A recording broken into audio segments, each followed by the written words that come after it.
என்னைக்குமா அது பாரு அண்ணா பதிச்ச தடம் வந்தாலும் வேணாண்டா அண்ணா வந்தா போதுண்டா அந்த மாதிரி துணிச்சல் தூரம் இல்ல எதிரின்னு யாரும் இல்ல மகுடம் சூடாத மண்ணண்டா ஊருக்குள்ள விசுவாசி பக்கத்தில துரோகிங்க தூரத்தில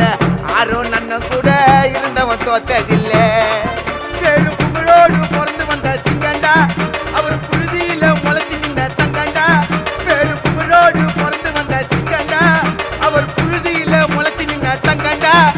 அந்த வாழேண்டும் பரம்பரை வாழணும் போல தலைமுறை அவர் இருக்கிறாரு தம்பிகளோட ஆட்டில அண்ணன் உருவாக்கின அந்த கட்டெல்லாம் கோட்டில அண்ணன் ஆர்குமெண்ட்ல சதுரிடா எல்லாரும் மாதன குப்பத்தில மாவீரன்